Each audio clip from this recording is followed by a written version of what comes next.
hang out digitally, virtually, whatever. Smokey's King Shufflers. Exactly. One One of the best interviews, one of my favourite interviews is Smokey's King Shufflers. I saw Smokey. In fact, you witnessed it, didn't you? You witnessed the moment. But before we played that gig at Boardmasters at the Keg and Pasty, the band on before us with the big sets, and you could see it in my eyes. There was like I had the fear, and like we've played after some pretty big bands, but I was watching this band going, oh God, these guys are good. We got to go after them, and yeah. Anyway, so I messaged them and I said, you guys are really awesome. Yeah, I'd love to chat with you, and. Eventually, Smokey came back to me. They all came back to me eventually, but I never got to talk to Chris or Jake or I can't remember the other guy.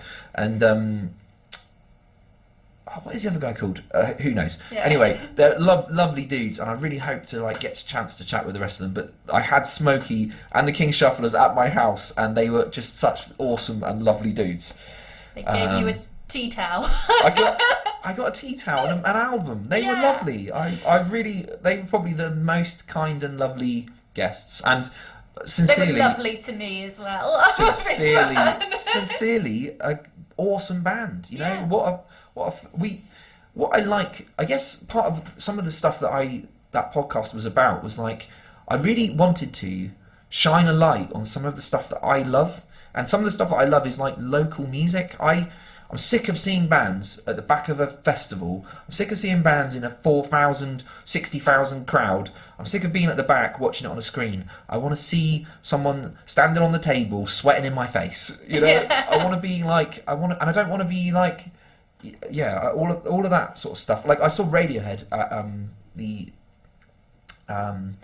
the Millennium Dome. We were one row from the back, and I vowed I was never going to do it again. Yeah. And then, but in that same gig, that same weekend, I saw Johnny McCleary, and I was as closer than I am to you watching him, and it was just evident to me that I hate watching music miles away. I'd rather watch it on YouTube, and I want to see music live and up close. And so, promoting things that I loved, shining even if it was a tiny little light, that was what I wanted to do. And also, it was really secondarily was my desire to chat with these people, connect with them and hear how they make their music, find out what their special thing is that they do. And all the people that I spoke to all had really interesting and insightful information about how they made music, and it also made it feel so much more possible, when you talk to a lot of these people, they're so down to earth and just real people. They're not magic. And a lot of those things, talking to Al from Albanazar, he said some really insightful things about, and Joe Francis from Winter Mountain, one of my very first interviews. Just talking to all these people, you just kind of go, okay, there are ways to make music happen, even if you have got writer's block. Even if you're struggling with creating something, there are ways there are tricks, there are ways you can manufacture it, and often the way is just relax and allow yourself the opportunity to be bad. Yeah. Try every day, even if it's not great.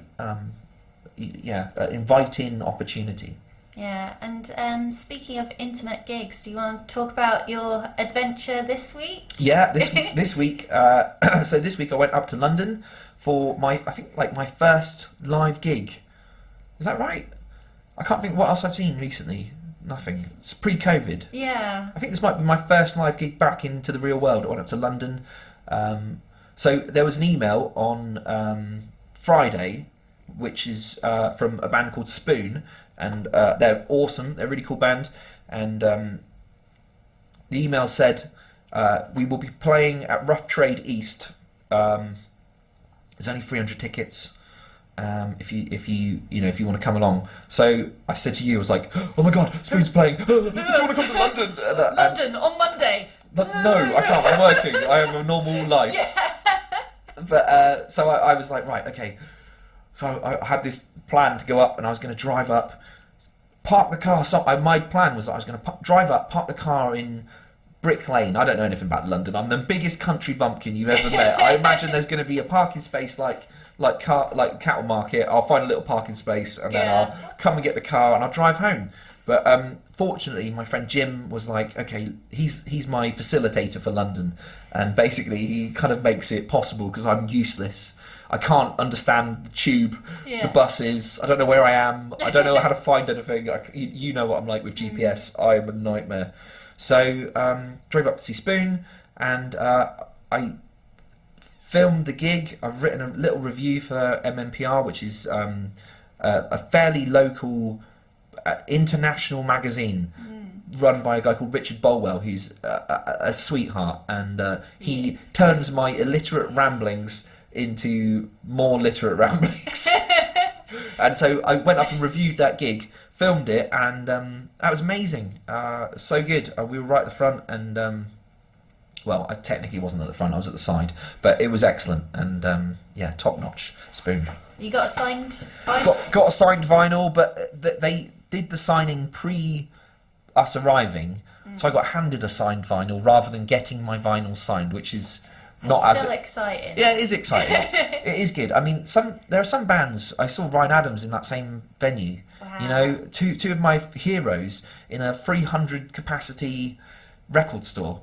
It's like amazing, absolutely amazing, and that goes into my ethos of like see bands in little places, you know, and that's you have to be really lucky, really rare. I regret it now, but at the time it felt mental to do it. But I could have gone and watched The Smile play at the magazine venue. I didn't. I couldn't imagine doing it, but. You got the live stream though. Got the live stream. got two of the live streams, which was all right. That's like a good thing that's happened, isn't it, during this lockdown or this phase? Is like musicians have kind of gone, okay, why don't we do some of this? You know, make it possible for other people to watch. Yeah, pay accessible for it. everywhere. Yeah, why not do that? I mean, I reckon that's an untapped industry. You know, if you got into just like there's lighting and sound engineering, why isn't there like a little streaming dude, stream up gigs? Who knows? Anyway, we're going to play a little bit of Spoon for you now in beautiful. honour of your gig, and this was a song you requested. Yes, this was beautiful. I saw this live at that gig. And this is called Inside Out by Spoon.